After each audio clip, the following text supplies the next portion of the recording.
makes me think a lot too, and we spoke about this last week, I think, the young rich man and that interaction with the Savior. And ultimately, to me, it feels like the Savior was more or less offering him in that moment eternal life or not exaltation, his calling and election made sure, essentially at that point, because it was, as you indicated, that Abrahamic test for the young rich man. Could you give up all that you have to help the poor? And we've talked about this before. I'm not sure the Savior's real intent was give up everything. I think it was more in line with give up your excess.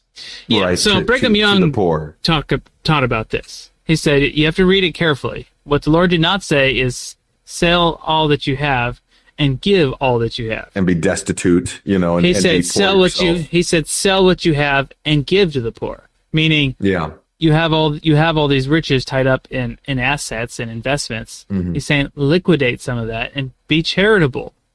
Put that into the storehouse. Yep. Okay, be generous. And the young rich man, principle. And the young rich man couldn't do it, but it does make me think, what if he had, and then he had, kind of devoutly followed Christ? Then you think, man, this really was an opportunity for him to more or less have his calling and election ensured by being willing to abide that, because he clearly, he indicated, and the Lord seemed to at least acknowledge or agree, I've kept all these other commandments. He was righteous in every other aspect, essentially, of his life. And if he could have done this one thing, who knows the blessings that laid in store for him immediately, in this life and in the next. And yet he couldn't do it. And that's it. The older I get, the more of a warning that is to me, because it's so easy for us to say, I'm not the young, I'm not rich, I'm not in that situation. I'm not that person. But you get older and you realize, no, we're a lot closer to that individual than we realize most of the time. And are we willing to truly give of our excess to help those who have not?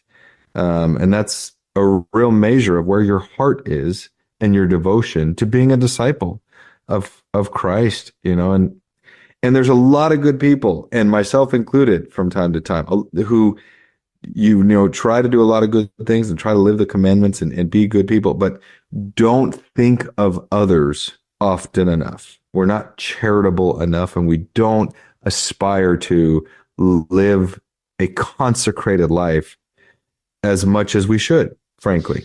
And that was ultimately what the Lord was testing the young rich man on. And that parable, that story, I should say, it becomes more relevant to my life the older I get.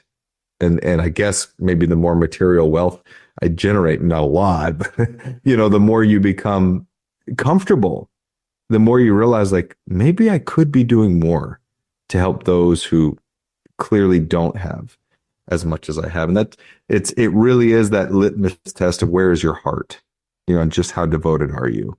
I was pondering on this the other day, just on kind of the, irony, you could say, that the gospel is preached to kind of draw you in out of your own self-interest. Meaning, I want to be saved. I want to be forgiven of sins. I want to get to heaven. It's when people learn about the gospel, learn about the church, when they come in, there's it's out of a place of self-interest. Hit that like button, leave us a comment, subscribe to the channel. We really appreciate it. They may seem like little things, but liking, commenting, it helps the algorithm push our content out to more people. So it's our small way of sharing the gospel in a social media age.